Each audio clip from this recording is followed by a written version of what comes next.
We begin today's session by looking at what is coming in the next unit. So let us look at where we are.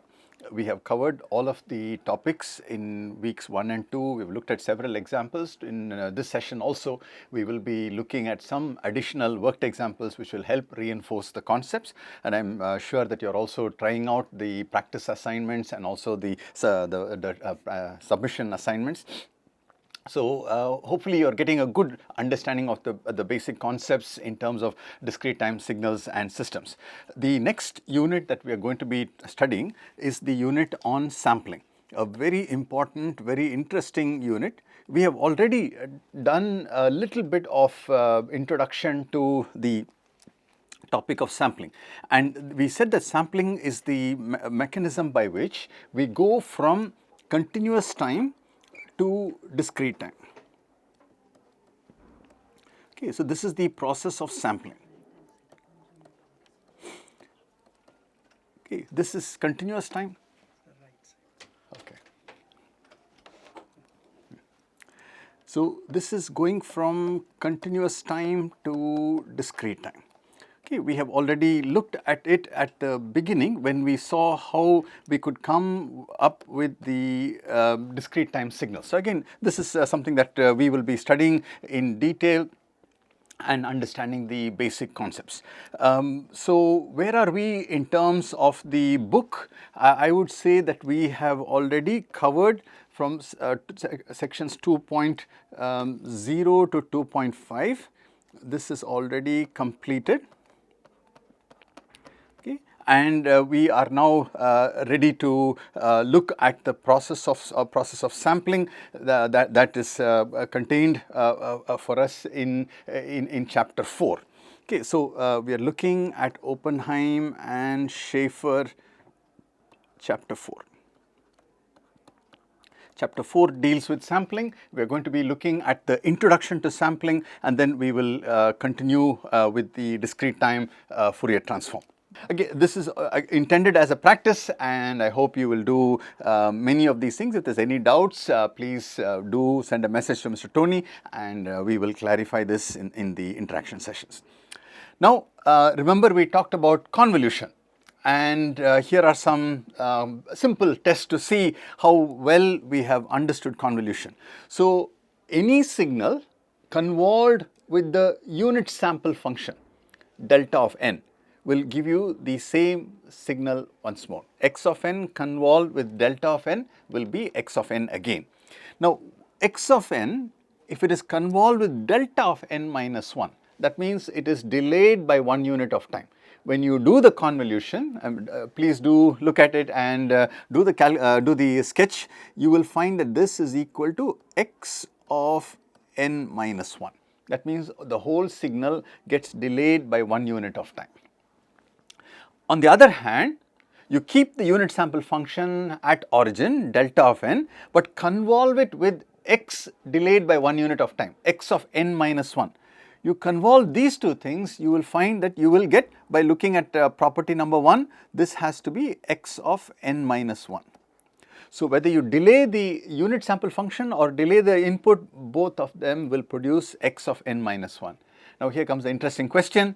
If you delay the input by 1 unit of time and the unit sample function by 1 unit of time, what do you get?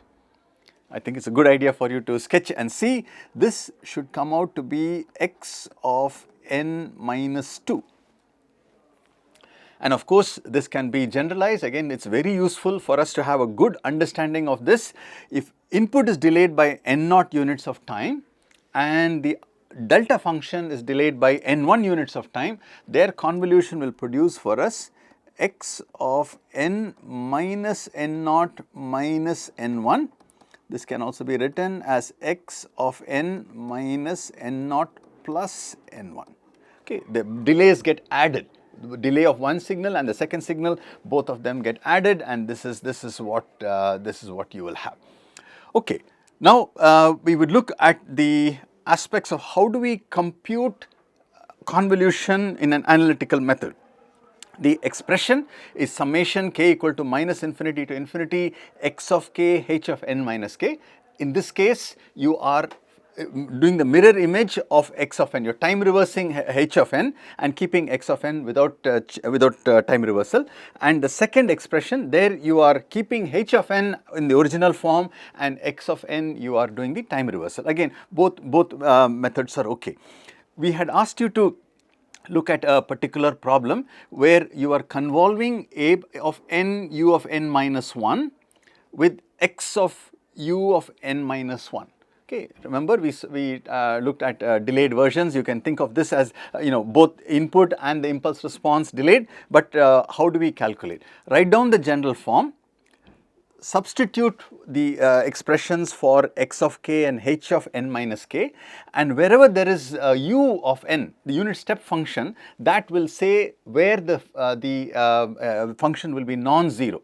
So, for example, the lower limit comes out to be, this function will be only for k greater than or equal to 1. So, the lower limit cannot go below k equal to 1, then you will get 0 values. Similarly, the u of n minus k minus 1, upper limit will go, k will go up to n minus 1, and then within the bracket you will get a of n minus k. So, this is the expression that you have.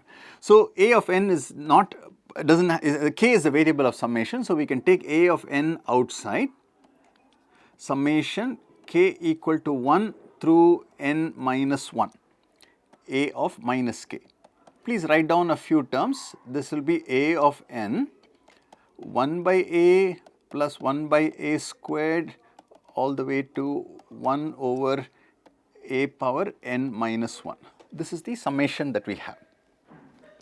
Now, you can of course simplify this as a power n minus 1, 1 plus 1 by a all the way to 1 over a power n minus 2. So, it is a geometric series starting at with the initial value equal to 1, the common ratio is 1 over a. So, this particular one can be, the geometric term can be expressed in the following manner.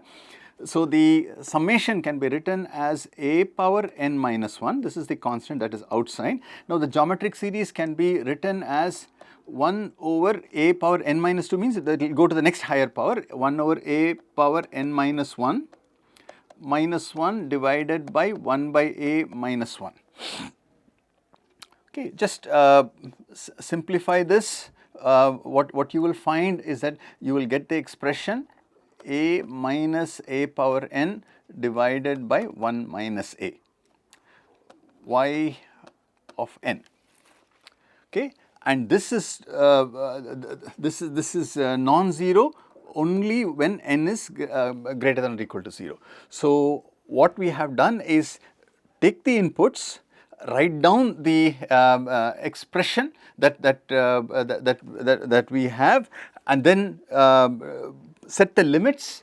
Once you set the limits, then you look at the expression that is available that you have to work with, then do the simplification. Usually it is a geometric series or whatever is the way you can then. So, we have actually completed this. We can erase this. This is the way you would do the expressions that we have.